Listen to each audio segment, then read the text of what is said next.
صل على محمد يا رب صل عليه وسلم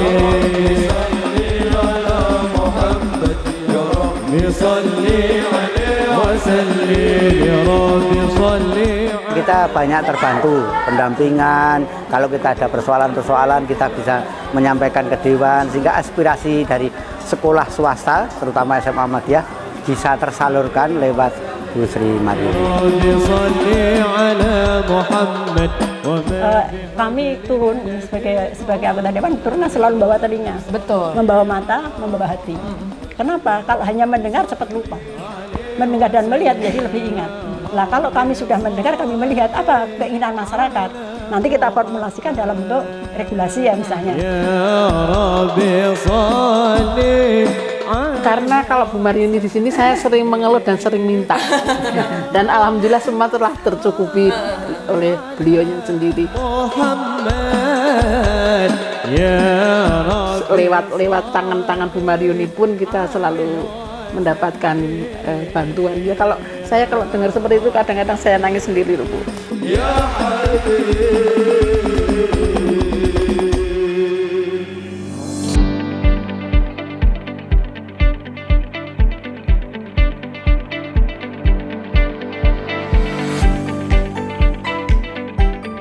Hai, apa kabar pemirsa?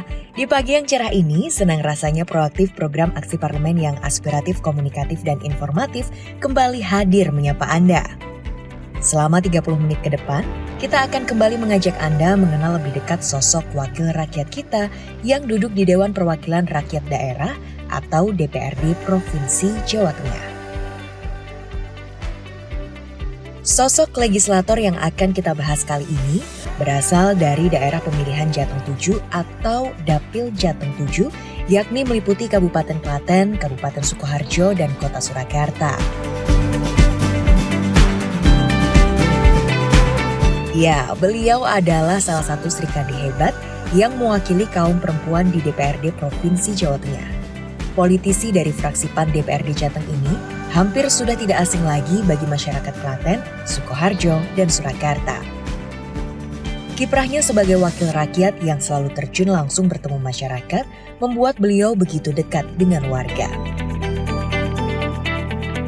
Selamat pagi pemirsa, bertemu lagi dengan saya Septian Devi dalam Proaktif. Hari ini saya berada di Kabupaten Klaten. Kabupaten Klaten ini merupakan Dapil 7 di Provinsi Jawa Tengah dan hari ini kita akan ikuti agenda dari Wakil Ketua Komisi B DPRD Provinsi Jawa Tengah, Ibu Dr. Randa Haja Sri Maryuni. Kabarnya, Bu Sri Maryuni hari ini sudah berada di dalam di SMA Muhammadiyah 1 Klaten. Kita coba temui.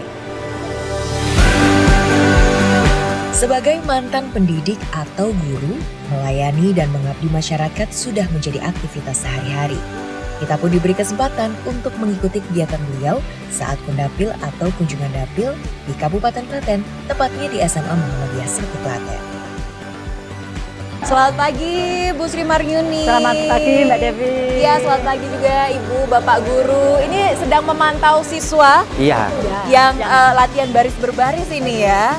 Oke, ini kabarnya sudah banyak juga prestasinya Ibu di sini ya? Alhamdulillah. Kemarin yang Grand Band belum lama ini Mbak. Ini pulang juga bawa 7 piala. Luar biasa. Se-Jawa Tengah kemarin. Iya, se-Jawa Tengah ya. Iya. Jadi ini langsung dipantau oleh Bu Sri Maryuni. Kenapa Bu? Apakah ada kisah di balik SMA Muhammadiyah 1 Klaten ini? Ya pasti ada Mbak. Saya dulu ngajar di sini tahun 82 sampai 2009. Jadi ini kayak rumah sendiri, ini kayak anak-anak kami sendiri. Karena beliau ini dulu murid saya Mbak, sekarang jadi kepala sekolah. Kepala sekolah, Iya. dulu murid dari Bu Maryuni. Bu Sri Iya. Maryuni. Betul. Oke, baik. Dan ini juga teman-teman, ini juga dulu sama-sama ngajar di sini. Jadi tiap hari sudah komunikasi biasa gitu. Kalau ada permasalahan dengan murid ya kita diskusikan bersama bagaimana cara menyelesaikan. Ini teman-teman ada Bu Ratna, ada Bu Endang. Iya, baik. Jadi ini luar biasa ya. Banyak kenangan di sini karena Ibu mengajar dari tahun 1982. Kalau dilihat prestasi anak-anak sekarang bagaimana Bu? Sudah cukup membanggakan kah? Ya kalau prestasi alhamdulillah kalau di SMA dia bagus Mbak. Itu terbukti dari piala-piala hadiah-hadiah yang diterima ya, penghargaan yang diterima. Termasuk kegiatan Pemda ini biasanya juga menggunakan kegiatan anak-anak. Oke. Cuma permasalahannya Mbak untuk sekarang ya sekolah swasta apalagi punya guru-guru yang pinter-pinter sudah lama ngajar di sini, kemudian lulus P3K, ternyata akhirnya dibenum di negeri. Akhirnya itu ditempatkan di sekolah-sekolah negeri. Iya. Jadi kita SDM kita kan berkurang.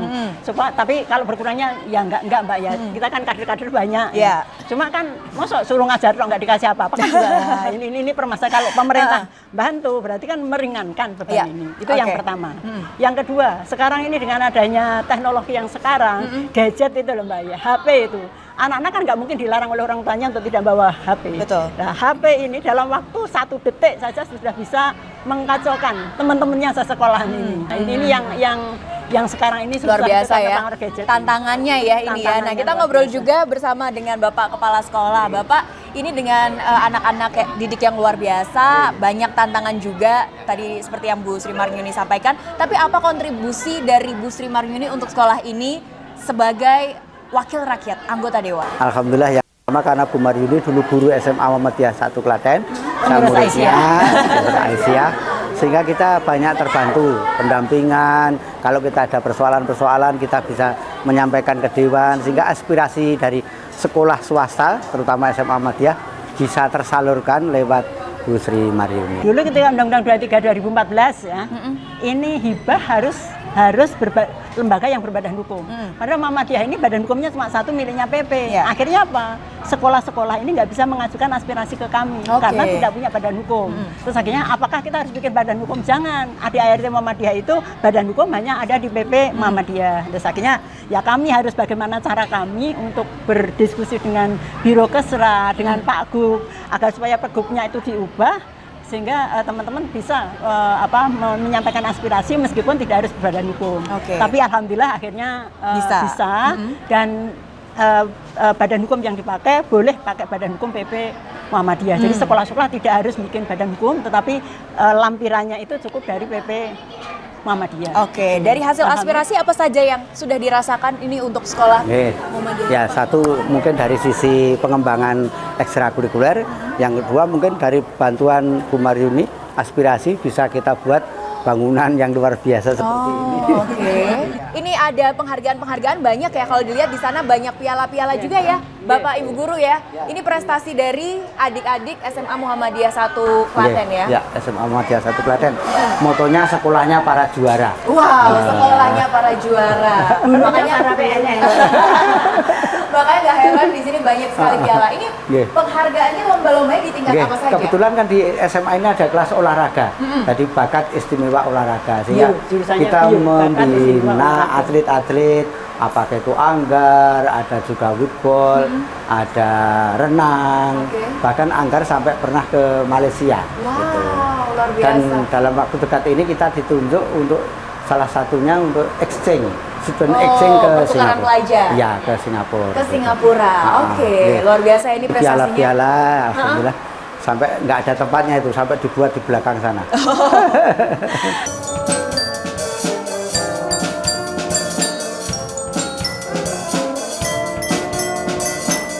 Ya, SMA Muhammadiyah 1 Klaten merupakan salah satu SMA di Kabupaten Klaten yang memiliki segudang prestasi yang berhasil diraih para siswanya.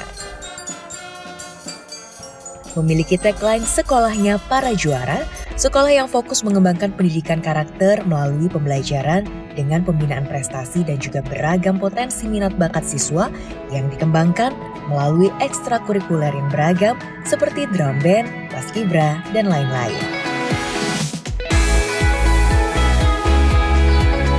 Keseriusan guru dan pendidik melalui program mengembangkan potensi akademik maupun non-akademik, sehingga tidak salah jika setiap tahun SMA Muhammadiyah 1 Klaten selalu meraih beragam penghargaan dan prestasi yang diraih para siswa.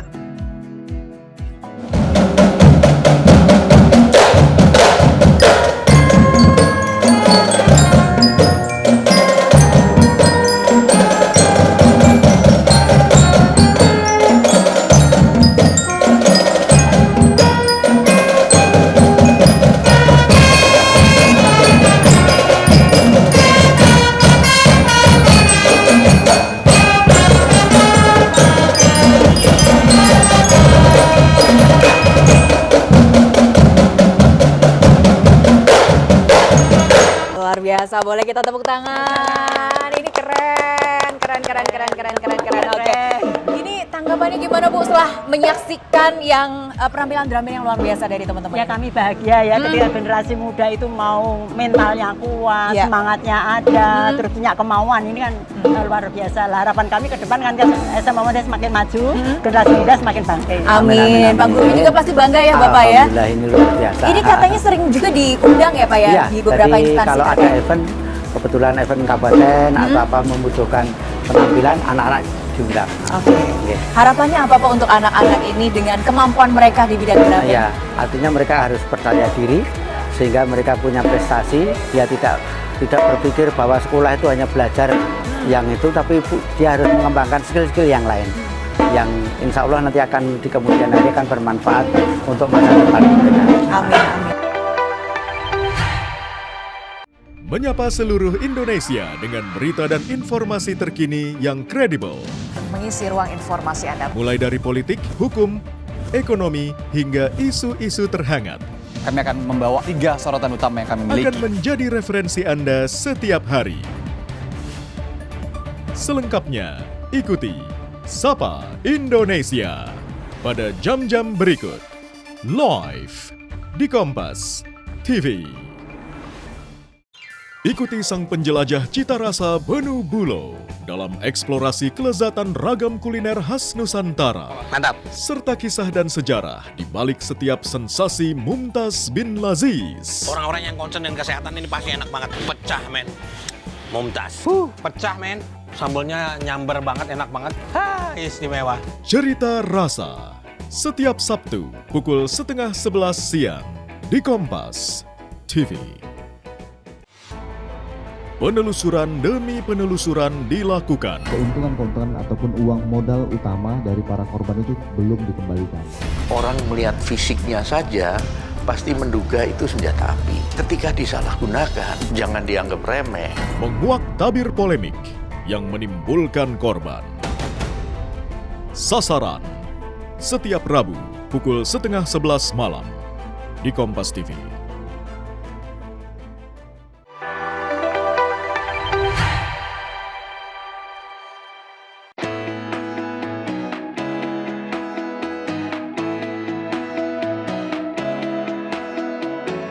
Ngobrol santai bersama Ibu Sri Marnyuni membuat kita semakin tahu jika sosok yang sederhana ini begitu dekat dan benar-benar konsen menjaga mutu pendidikan di masyarakat.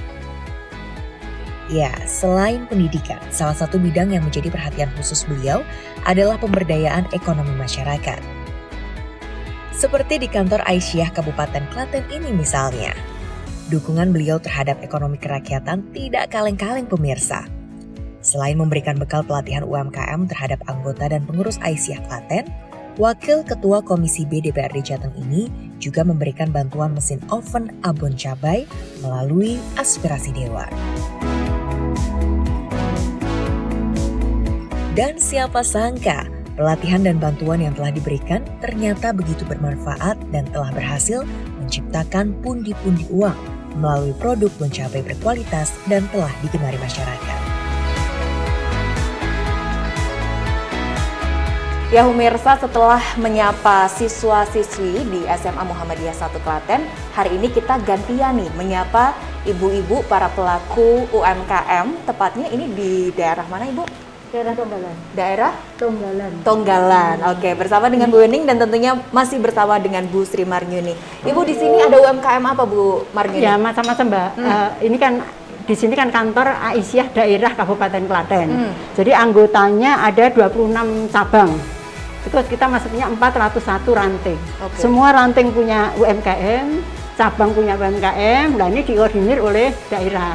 Maka daerah ini mengkoordinir, jadi memberi contoh program-program apa. Misalnya ini bahan cabai, ada spinner ya untuk mengeringkan minyak ya. Supaya minyaknya itu turun, tahan lama. Jadi macam-macam dilakukan oleh PDA, nanti diikuti oleh cabang-cabang. Jadi banyak Mbak, kalau UMKM banyak. Oke, tapi yang fokus hari ini apa Bu yang dikerjakan? Fokus hari ini kita yang ke ini aja bon cabai. Bon cabai? Iya. Oke, nah kita ngobrol juga dengan Bu Wening. Bu Wening, ini hari ini sedang memproduksi bon cabai sebagai pelaku UMKM. Bagaimana dorongan juga yang diberikan oleh Bu Sri Marnyuni ini Bu Wening?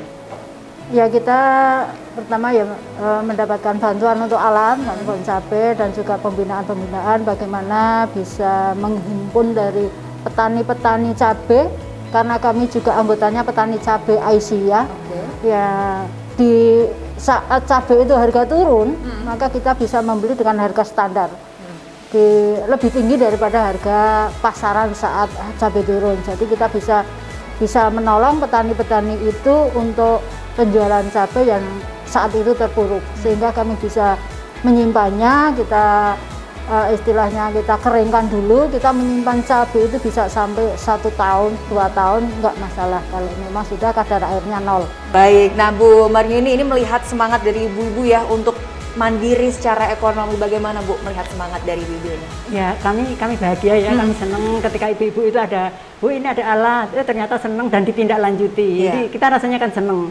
Kemudian selain itu tindak lanjut apa yang kita bisa lakukan lebih lanjut kan gitu. Tapi manakala itu nggak digunakan kan ya sudah kan gitu. Tapi manakala ada program dimanfaatkan optimal mensejahterakan masyarakat, kita mikir lagi Mbak, apa nanti yang perlu kita lakukan agar supaya program ini tidak hanya sepotong di situ, tapi harapan kami ada rangkaian yang sambung menyambung usaha di masyarakat itu. Oke, termasuk tadi izin untuk dipasarkan sudah barusan keluar berarti ya Ibu ya izinnya ya, itu. Berarti nanti next siap untuk dipasarkan di luar ya? Siap. Di masyarakat lebih luas lagi. Dan ini kemarin giling bon cabai itu 35 kilo kering ya Mbak. Wow. Begitu jadi cabai sudah masuk dalam botol. Padahal sudah ada pesanan dari tokomu, tokomu, tapi nggak bisa memfasilitasi ke tokomu, karena ibu yang ada sudah membeli sendiri. Padahal bon cabai kita itu kecil, harganya mahal Mbak, 16,5. Tapi kenyataannya ibu-ibu lebih suka membeli di sini daripada di toko. Di toko bon cabai kan cuma 5.000, tapi di sini 16.000 loh Mbak. Lebih mahal, tapi apa keunggulannya berarti? Ya bersih cabainya kan cabai yang benar-benar berkualitas, berkualitas dan tahan lama ya. Kalau bon cabai di toko kita buka sehari 2 hari udah gumpal. Tapi kalau ini kita kasihkan di tempat yang terbuka itu hampir 2 bulan pun nggak akan menggumpal. Dan cabai ini kan harganya fluktuatif ya. Kalau murah nggak kayak cabai, kalau mahal nggak kayak cabai. Nah, harapan kita juga pimpinan daerah Asia ini, Majelis Ekonomi itu bisa mengatur itu. Mengatur itu ketika harga cabai ini mahal, maka diharapkan kan bisa nyimpen dulu produksi mahal diproduksi. Jadi tidak akan merugi kalau begitu. Dan kalau produksi terus pun sebenarnya juga bisa. Nah ini karena ibu-ibu kan juga sibuk-sibuk ya. Jadi nggak bisa tiap hari. Kalau nanti ternyata ini optimal produksinya, kita berharap ke depan juga bisa disebarluaskan. Karena kemarin Pak Menteri Perdagangan Pak Zulkifli Hasan ke Semarang, di acara itu juga teman-teman sudah menunjukkan ini dan sudah kasih saran-saran untuk bagaimana bisa dipasarkan di nasional bahkan internasional gitu. Tapi ini perlu pembenahan ya, kita baik, kita tunggu ya nanti ketika dipasarkan di nasional maupun internasional karena semua izin sudah lengkap pemirsa ya. Jadi nanti kalau misalnya ketemu dengan bubuk cabai premium buatan dari ibu-ibu Aisyah ya, ini jangan lupa dibeli ya, rasakan sensasi pedasnya.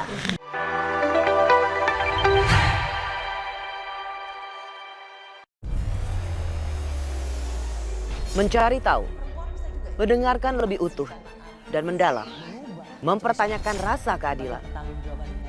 Saya mau minta klarifikasi. Klarifikasi. Ini tanggung jawab. Bapak malu nggak sih? Apakah saya dengar permintaan maaf yang benarkah backingnya para jenderal seolah-olah korban?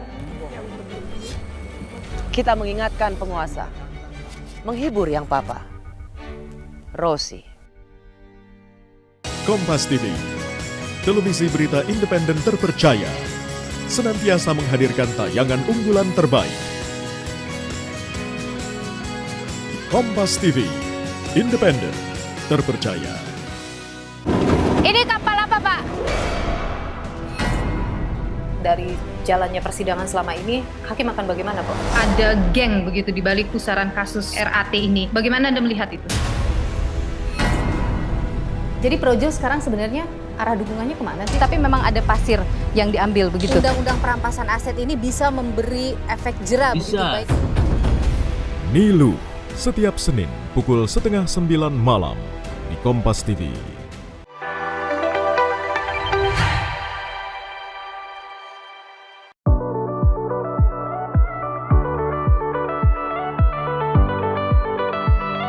Usai di kantor Aisyah Klaten, perjalanan kita bersama Bu Sri Maryuni berlanjut ke LKSA atau Lembaga Kesejahteraan Sosial Anak Putri Aisyah, masih di Kabupaten Klaten.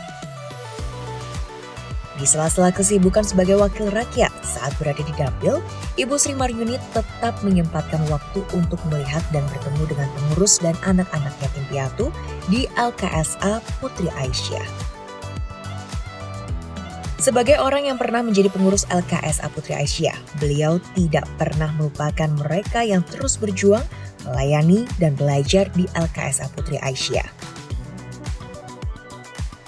Justru saat beliau menjadi anggota DPRD Jateng, berbagai bantuan terus disalurkan melalui pendampingan aspirasi Dewan demi kemajuan lembaga. Pemirsa, saya masih bersama dengan Bu Sri Maryuni ya, dan juga kita sudah bersama dengan pengelola dari Panti Asuhan, penanggung jawab ada Ibu Sulaihah. Iya, Ibu Bu Munirah. Iya, yang Bu Munirah juga. Bu Muniratul Fuad. Oke, nah kita ngobrol-ngobrol di ini Panti Asuhan, kalau sekarang namanya Lembaga Kesejahteraan Sosial Anak. LKSA. Total ada berapa anak di sini, Bu? Semuanya kalau dengan mbak-mbaknya pengasuh itu ada 45. Ya, terus pengurusnya ada 20. Pengurusnya ada 20. Jadi anak-anak, adik-adik di sini disekolahkan juga semua dari SD sampai universitas. Sampai universitas, luar biasa. Dan Ibu dulu juga sempat pengurus di sini juga ya? Iya. Oke, nah 5 tahun.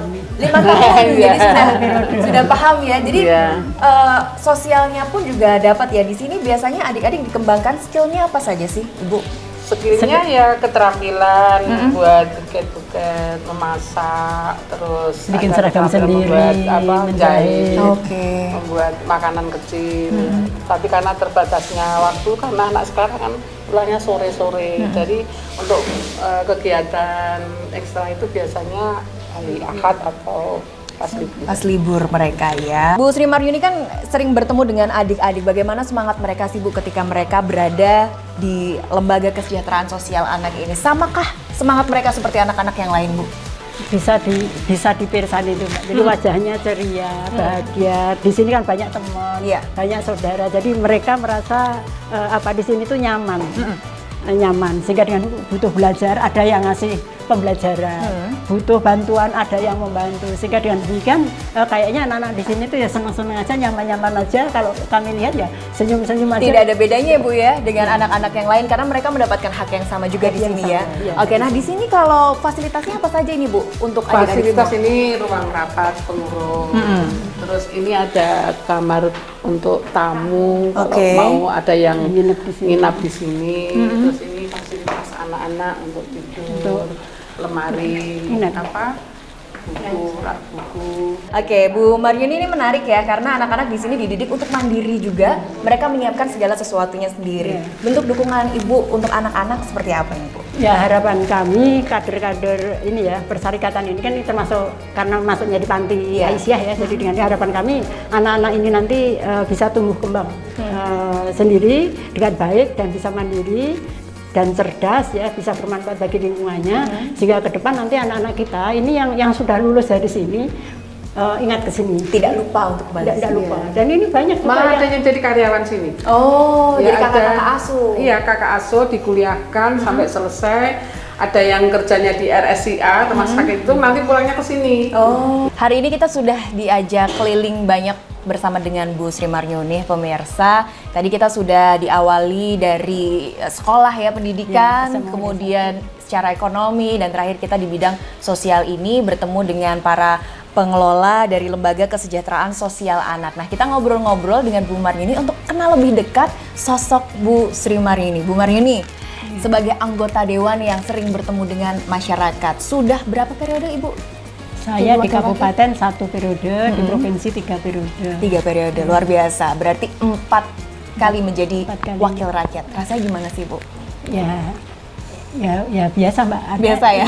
Kan pekerjaan yang harus kita hadapi. Maka kita kan nggak boleh mundur dari kesulitan. Jadi apapun yang kita harus hadapi. Dan makanya tadi Ibu akrab sekali dengan siapapun yang sudah Ibu temui, karena memang sudah terbiasa bertemu dengan mereka ya. Betul Mbak, sudah terbiasa. Jadi kan saat. Setiap saat. Ya, saya sudah ngajar berapa puluh tahun ya Mbak, tahun di SMA Muhammadiyah sudah sejak tahun 82 sampai 2010. Sebelum itu saya udah ngajar di SMA Al Islam di Solo, Mbak. Sarjana muda tahun 78 sampai 86. Tahun 77 saya baru tingkat 1, Mbak. Saya udah ngajar di Pondok Pesantren Al Mukmin Grupi. Berarti backgroundnya adalah dari pendidikan. Dari seorang pendidik, seorang guru bisa terjun di dunia politik. Gimana sih Bu ceritanya? Kok bisa awalnya gitu kan setiap hari bertemu dengan siswa-siswa, ini setiap hari bertemu dengan masyarakat ya Ibu ya, yang berbeda usianya juga, kebutuhannya juga berbeda. Kenapa kok saya bisa ke politik? Yaitu karena teman-teman semua waktu itu ada reformasi, ada Partai Amanat Nasional, kebetulan melalui Tanwir Muhammadiyah di Semarang, perlu mendirikan Partai Amanat Nasional. Saya jadikan pengurus di tingkat kabupaten, dijadikan pengurus, kemudian pencalonan saya dicalonkan, Mbak. Oke. Dicalonkan, bukan mencalonkan diri. Iya, dicalonkan otomatis mencalonkan, Mbak. Persyaratan gitu. Ya, ada itu akhirnya ya alhamdulillah pada tahun 99 kami masuk di kabupaten gitu. Terus lanjut lagi ke provinsi. Lanjut lagi ke provinsi tahun 2009. Tahun 2004 saya mau maju lagi ke kabupaten kan tidak boleh sama pengurus partai. Terus akhirnya teman-teman tokoh-tokoh perempuan mendorong saya untuk maju ke provinsi. Gitu. Oh luar biasa, perjalanannya panjang ya Ibu ya? Ya begitulah Mbak. Ini bukan keinginan kita tapi kehendak Allah seperti itu. Baik. Dinamika ketika bertemu masyarakat gimana sih Bu? Apalagi dapil Ibu kan ini Klaten dan juga Surakarta, Sukoharjo juga ya? Ya kebetulan alhamdulillah kami kan sudah aktif di Aisyah Mbak. Di Klaten ada Aisyah, di Sukoharjo ada Aisyah, di Solo juga ada Aisyah. Sehingga kami melalui teman-teman di Aisyah itu bagaimana kalau kami maju, teman-teman dukung apa enggak gitu. Nah, terus akhirnya ya itu, ya alhamdulillah kerjasama ini. Kemudian saya jadi anggota dewan di provinsi ini. Kalau sering menerima keluhan, Ibu berarti sering audiensi, bertemu langsung dengan masyarakat seperti itu? Ya kadang-kadang ketemu Mbak. Jadi misalnya ya pas di mana kita ketemu. Bu kami mau ketemu, ya mau ketemu di mana? Kalau mau ke rumah ya silakan ke rumah. Kalau pengen di mana ya silakan di mana. Jalannya terus Sukoharjo sini kan jauh. Di tengah-tengah mana ya kita di Ayam Taliwang atau apa ya, monggo itu. Jadi ya kita temui. Jadi bagi kami setiap manusia itu pasti ada masalah ya. Jadi dengan demikian kami yakin bahwa masalah itu bisa terselesaikan. Maka apapun yang kami hadapi, apapun yang mengenai saya, maka akan kami lakukan untuk bagaimana agar supaya bisa diusahakan selalu diusahakan. Oke. Kami turun ini sebagai anggota dewan turun selalu membawa telinga, betul, membawa mata, membawa hati. Kenapa? Kalau hanya mendengar cepat lupa. Mendengar dan melihat jadi lebih ingat. Lah kalau kami sudah mendengar, kami melihat apa keinginan masyarakat. Nanti kita formulasikan dalam bentuk regulasi ya misalnya. Kita ke Bu Zulaikha. Bu Zulaikha, ini kehadiran dari Bu Sri Maryuni yang selama ini dirasakan sosoknya seperti apa sih Bu? Alhamdulillah selama ini menurut kami dan teman-teman di sini sangat mendukung semuanya. Karena dari awal dari LKSA dulu Ibu sudah menjadi pengurus ini, jadi tinggal melanjutkan program-program yang telah direncanakan dulu. Sekarang alhamdulillah sudah wujud Bu pelan-pelan ya. Jadi ini pun belum semuanya bisa terwujud ya, pelan-pelan kita karena melihat kondisi keadaan. Tapi sering komunikasi bersama sering Bu sekali. Maryuni, apa keluhannya, apa yang dimintai sering sampaikan Bu? Karena kalau Bu Maryuni di sini saya sering mengeluh dan sering minta. Dan alhamdulillah semua telah tercukupi oleh beliaunya sendiri. Yang terakhir apa sih Bu harapan Ibu sebagai anggota dewan untuk kemaslahatan masyarakat ke depannya? Kemudian apa mimpi Ibu yang masih ingin dicapai? Karena tadi Ibu sampaikan kalau puas, belum ada kata puas. Kan di Indonesia, khususnya Jawa Tengah ya Pak ya, angka kemiskinan masih tinggi. Kemudian tenaga kerja masih banyak pengangguran. Kemudian harga barang juga belum stabil. Ya, kadang naik, kadang turun, ya, apalagi harga beras mahal kayak gini kan menjadi pemikiran kita tersendiri. Bagaimana caranya agar, apalagi kami di Komisi B Mbak, jadi bagaimana caranya petani itu bisa hidup sejahtera itu bagaimana. Kemudian termasuk juga anak-anak kita yang kurang beruntung ya karena ditinggal orang tuanya, bagaimana itu bisa diasuh. Jadi masih banyak sekali Mbak ya apa yang kita pikirkan untuk bagaimana agar supaya sedikit demi sedikit kesejahteraan di Jawa Tengah itu bisa terwujud. Harapan kita seperti itu.